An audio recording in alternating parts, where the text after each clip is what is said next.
Welcome to the Life Given Radio, more specifically the Cut and the Dry, presented by the Life Given Radio, and it's 2021, folks. We are here. 2020 was a fun year for the Life Given Radio.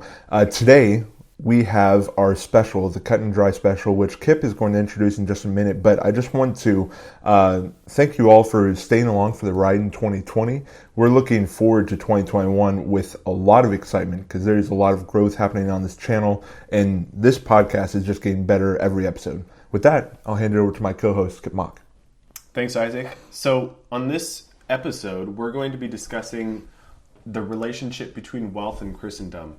In our last regularly scheduled episode, I finished off the episode by talking a little bit about a book by Rabbi Daniel Lapin on wealth.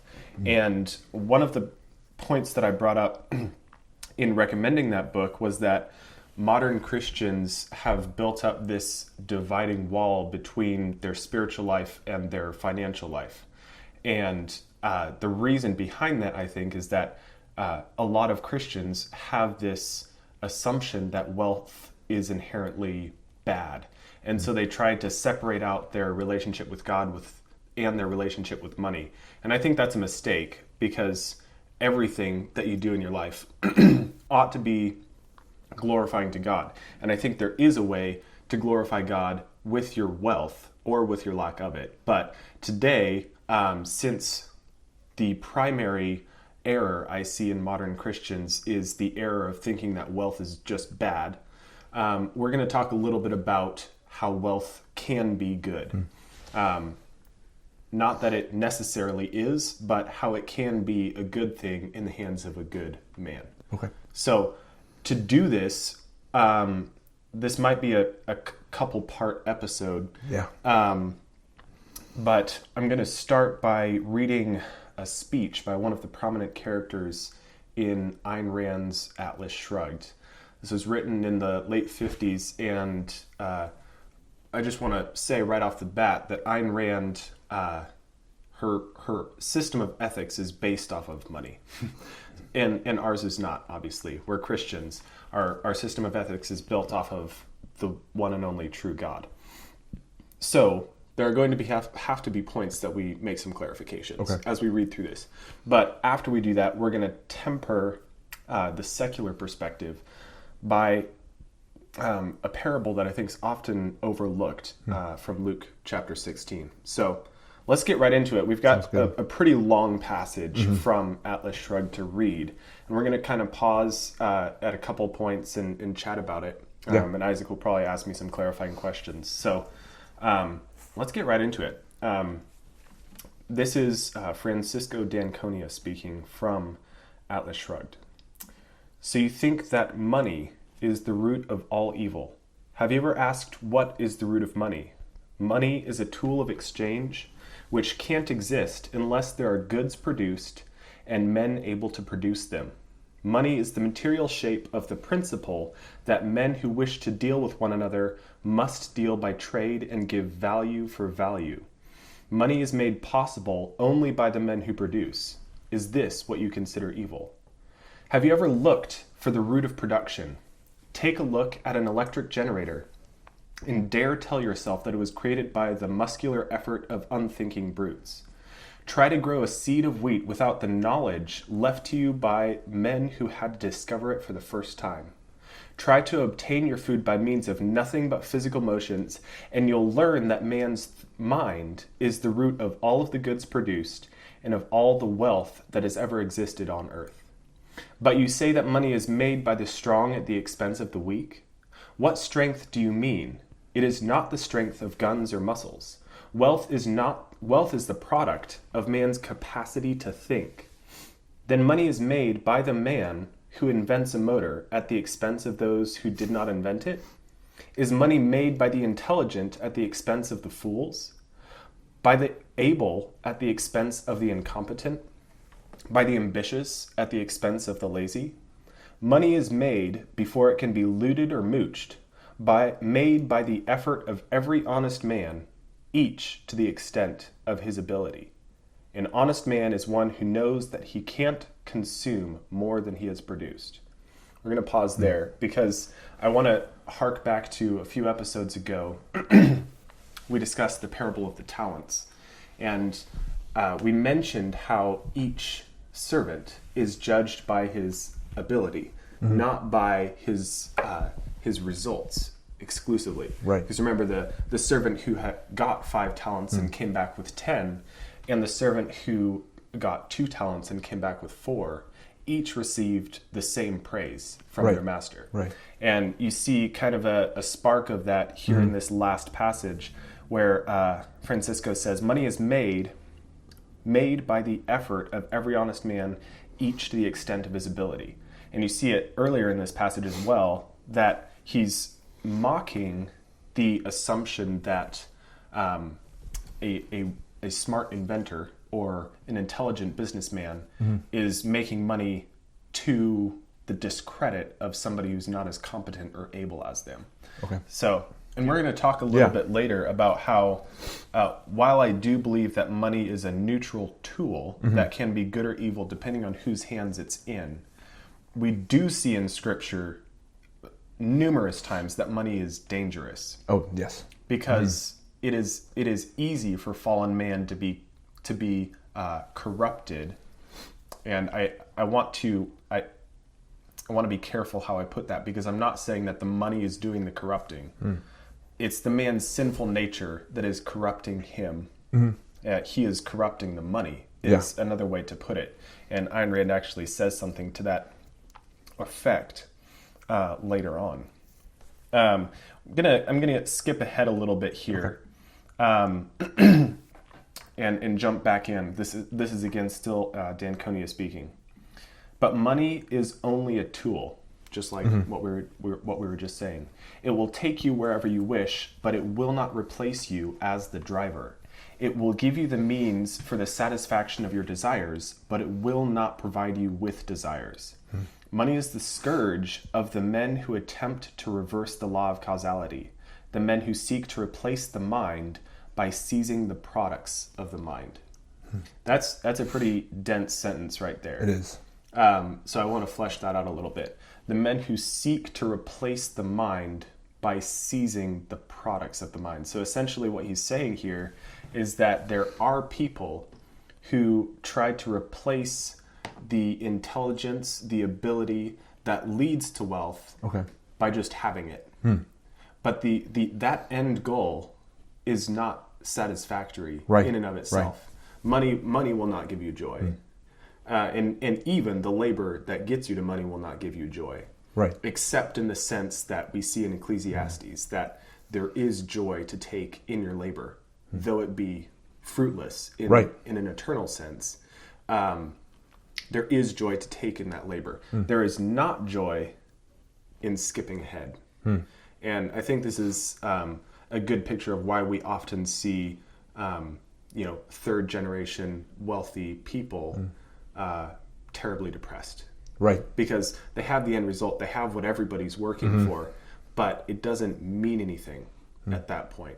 And it can't mean anything unless you're equal to it. And Ayn Rand says something to that effect later on. So jumping back in, money will not purchase happiness for the man who has no concept of what he wants. Money will not give him a code of values if he's evaded the knowledge of what to value, and it will not provide him with a purpose if he's evaded the choice of what to seek. Money will not buy intelligence for the fool, or admiration for the coward, or respect for the incompetent. The man who attempts to purchase the brains of his superiors to serve him, with his money replacing his judgment, ends up by becoming the victim of his inferiors. The men of intelligence desert him, but the cheats and the frauds come flocking to him, drawn by a law which he has not discovered, that no man may be smaller than his money. Is this the reason why you call it evil? Only the man who does not need it is fit to inherit wealth, the man who would make his own fortune no matter where he started. If an heir is equal to his money, it serves him. If not, it destroys him. But you look on and cry that money corrupted him. Did it or did he corrupt his money? Do not envy a worthless heir. His wealth is not yours, and you would have done no better with it. Do not think that it should have been distributed among you, loading the world with 50 parasites instead of one. Would not bring back the dead virtue, which was the fortune. Money is a living power that dies without its root. And here's the real kicker.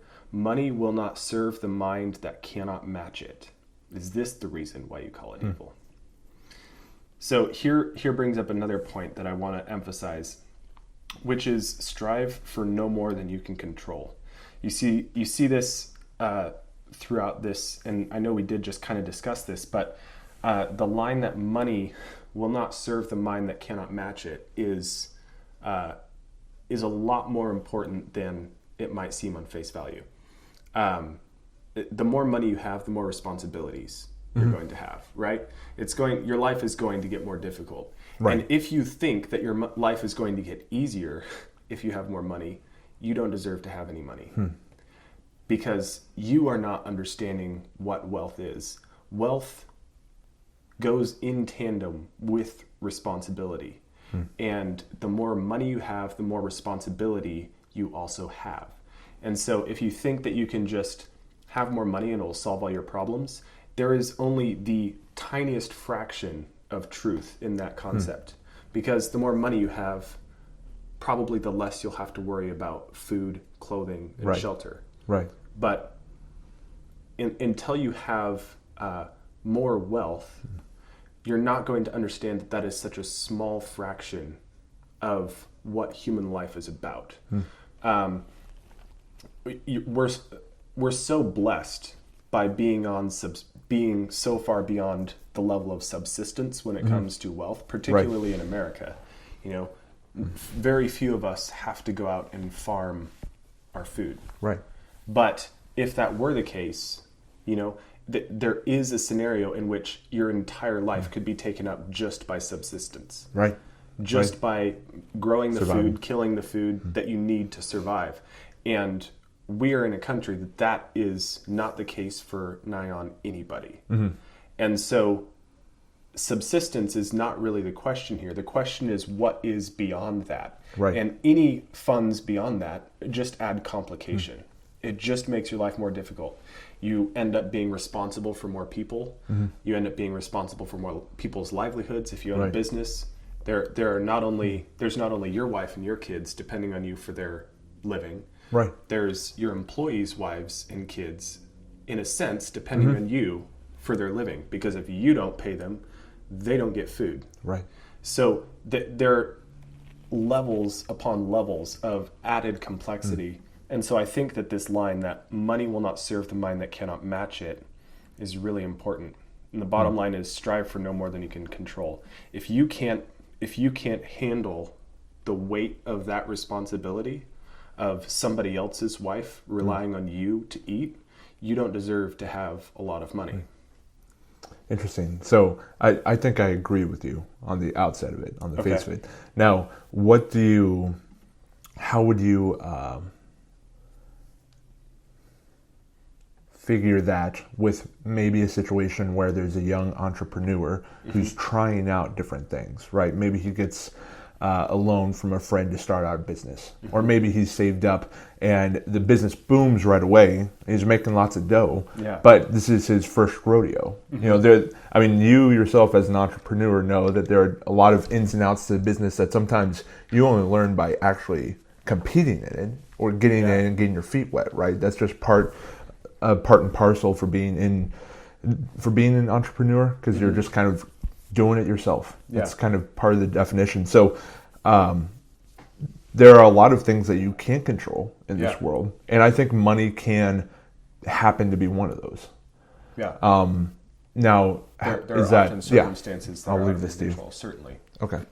And I think this is probably an easier question to answer than you might think, because it really just boils down to, if you ask yourself genuinely and honestly, do I want more responsibility? Right. And think about what that means. Think about the responsibilities that you currently have, the bills you have to pay, the people who look to you for any kind of monetary or Yeah. labor, your employers or your employees, whatever the case may be, your professors, your teachers if you're in school, do you want more? Right. Do you want to do more? Do you want Right. to achieve more? And do you think that you can deal with the stress to do that?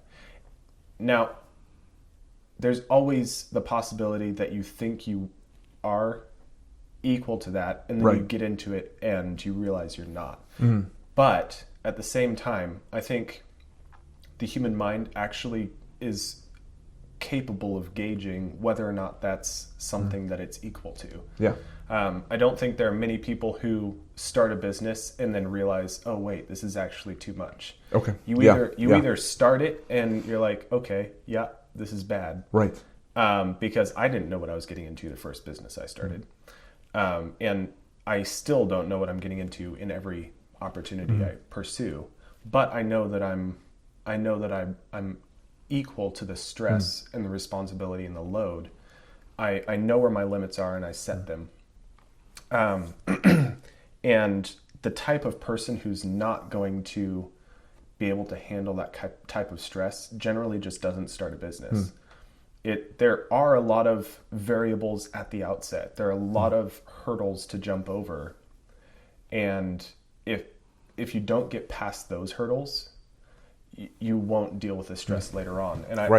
And maybe I'm not explaining this very well, but I think there are enough barriers to entry, if you will, that the mind who doesn't want to deal with that responsibility isn't ever going to get there. Yeah, I think that's a good answer. I mean, like that speaks to having the mind and the spirit that's equal to the task. I mean, that's what we were just discussing with the speech, right? The money can't. Anyway, I'm struggling here, but what I'm trying to say is that if you have the spirit of the entrepreneur, if you know you're going to have hardships that you're going to have to face, and I think this is what you were just talking about, but if you know that you're going to have certain difficulties, but you want that kind of difficulty, you want to succeed, and you want to have the hardships that come along with it, because you know that's just going to make you better, right? Well, then you're ready for any issue whatsoever, right? And money's included in that. So, and to add to that, I think this is a skill that you can develop. Okay. I know a lot of people say, "Oh, you're just born an entrepreneur," and there are some people who are just born with a higher risk tolerance. Right. But there is a way to train yourself, and the book I recommended in the last episode gives a really good starting point to this. So, if you if you're at all intrigued by this episode and you want to think about wealth building in your life, I think a good place to start is this book. And I'll just give you a little teaser. One of the things that he recommends starting out with is thinking of yourself as a company when it comes to your work. So if you're a W-2 employee who gets a salary or hourly pay, think of yourself as Isaac Incorporated or Kip Incorporated. And instead of thinking of your boss as your manager, you think of them as your client. And you think, how can I get more money from this person by serving them better? Because that's exactly what employment is. You're giving a service and receiving money in exchange for it, just like you would if you were an entrepreneur who owned a small business. You're serving clients and getting money in return. So think of your boss as your client and think about, how can I increase my value to this person so that I receive more in return. And that's a great place to start, because you're going to find very quickly that the way to get more money from your clients is to increase your responsibility. And so this is a good way to kind of test the waters for how much responsibility you want to handle. And everybody does have a limit. You know, we are all given certain gifts by God. But I would encourage you to, rather than assume that those limits are right over your head, push on the trapdoor. You'll probably find that you can go higher. Yeah, well, I think that's great, because just the vibe I was getting from reading that and listening to you, like, it sounds like, okay, like, you need to make sure you know perfectly what you can do, ahead of time. But I think what you just said kind of balances out, like, you need to have that desire to push yourself and know there's going to be like some room for failure. Yeah, to a certain there extent. certainly is room for failure. I mean, of the 4 or 5 businesses I've started, only one of them still exists. Right. It doesn't, Doing it doesn't very always well. work out. Yeah. Yeah, thank you. But so I did want to clarify that because it probably sounded like I was saying, well, there's a roof somewhere. There is a roof somewhere for each of us. And I think I've found my roof in my current career path. And so I'm working to offload some of my tasks and some of my responsibilities so that I can focus more on where I think my career is going. So I think I've, at least for the time being, I've got a wife and a new kid. And so I feel a little bit spread out. So I think I found kind of the breadth of my ability. Right. And so I'm trying to narrow in and focus. But the bottom line is, I don't want to sound discouraging as in, there's a ceiling, don't try to push it. Right. I do want to encourage you to push it. And if you fail, just get back up. Right. That's what men are built for, especially if you're single and unmarried. That's the time to push it. It is. That's the time to chase things down. And even if you are married, still push it. Just make sure that you're providing the bottom line of what your responsibilities to your family are. You got to provide still. Still got to keep a provide. roof over their heads, hey, right? Wife, I'm going to go start a business, so I need you to pay the bills. You can't do that. Right. You're still the provider. But you can always figure out a way to push the ceiling. Yeah. There's always another level. Right. And I want to hit this home even more. I just said that I think I found my ceiling. I don't think that I've found the ceiling of what I can achieve. I think that I've found the ceiling of what I can achieve right now and still provide for my wife and my son as I am required to. And I want to push that ceiling every day. But I can only do so while maintaining what the Bible requires of me. So that was kind of a long tangent. Yeah, no, that's good. I mean, that's what's going to propel this into probably a 2-segment special. No, but that's good. I think that that we need to really linger on this because I think that's what holds men specifically back, and something that I've just observed in the last year or so. Men tend to play it safe when it comes to providing for their families. And I think that you can feel free to play it safe and make sure, like, obviously you need to provide. That's the first calling, right? That's the primary calling. But secondarily, you need to be advancing the kingdom of God. And that's not even secondary, right? You're still providing, that's advancing the kingdom. But you need to be thinking, how am I maximizing on my gifts and my talents? Which we'll get to that later. But yeah. Absolutely. We have just a little bit of this passage from this book to read, and then we'll probably call it a part 1 there and go through the parable from Luke chapter 16 in the next part of this special. So let's go ahead and finish this off and do some closing thoughts. Jumping back in, money will always remain in effect and refuse to replace you as the cause. Money is the product of virtue, but it will not give you virtue, and it will not redeem your vices. Money will not give you the unearned, neither in matter nor in spirit. Is this the root of your hatred of money? Let me give you a tip on a clue to men's characters. The man who damns money has obtained it dishonorably. The man who respects it has earned it. But money demands of you the highest virtues, if you wish to make it or keep it. Men who have no courage, pride, or self-esteem, men who have no moral sense of their right to their money and are not willing to defend it as they defend their life, men who apologize for being rich will not remain rich for long. They are the natural bait for the swarms of looters that stay under rocks for centuries, but come crawling out at the first smell of a man who begs to be forgiven for the guilt of owning wealth. They will hasten to relieve him of the guilt and of his life as he deserves. That's a pretty harsh closing paragraph. And that we skipped over a lot of what D'Anconia has to say. I really encourage you to read this book, or at least find this passage. You can easily find it online by just searching Francisco D'Anconia speech money. And there's a PDF of it all over the place. So I'd encourage you to at least read this, because this is a good summary of what the book is trying to communicate, but the story is fantastic. There is one thing I want to clarify from this paragraph before we move on. And that's the section where he says, money demands of you the highest virtues if you wish to make it or keep it. Men who have no courage, pride, or self-esteem, men who have no moral sense of their right to their money and are not willing to defend it as they defend their life, will not remain rich for long. So courage, pride, or self-esteem. I think courage, great. There aren't any clarifications I think we need to make there, because you do need courage to take risks, and you need to take risks in order to make money. Right. Pride, there is a biblical element to taking pride in your work. We mentioned this, mentioned Ecclesiastes tells you to take joy in your work. Right. We're also told to take pride in our work. Not be prideful in and of ourselves, but take pride in the labor that we do.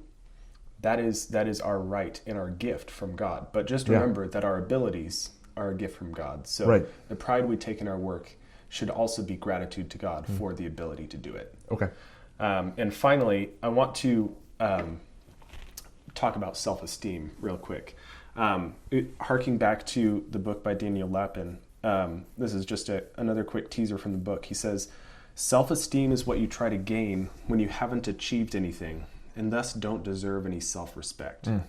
I think back in the late 50s, self-esteem didn't mean what it means now. Yeah. But I think nowadays, that's a good clarification to make. There's nothing wrong with self-respect. But in the modern sense, there's a lot wrong with self-esteem. Right.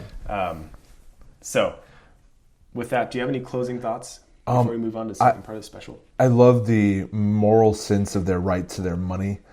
Just like we have so much, we lack so much moral sense. Just like when it comes to how we manage our money in the rest of life, but I think specifically it shows money is, and wealth is a good litmus test for where your soul is. It's a good measurement. Okay, where are they putting all of their money into?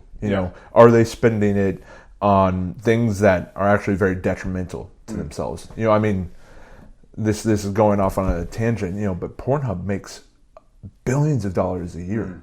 And that's just one entity that is very evil. Yeah. And if you look at someone's bank statement, where is their money going? As a young man, where is your money going? Yeah. And I think it can be a good measurement of where are you in your standing with the Lord.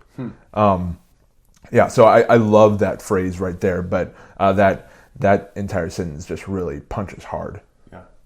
Yeah, it's funny you mentioned Pornhub, because there's the Jewish guy who started Pornhub, Al Goldstein, a very Jewish name. Yes. He was quoted in an interview by saying the reason Jews are in porn is because we hate Christ, which is a pretty rough statement. We might talk about some of that stuff. We'll have to have another special on that. But with that, we've kept your time for long enough. Thanks for listening with us. We're going to dive into what Scripture has to say on this topic in the next section of the special. So stay tuned for that. But Happy New Year. Hope you had a Merry Christmas. And with that, Kip and Isaac signing off.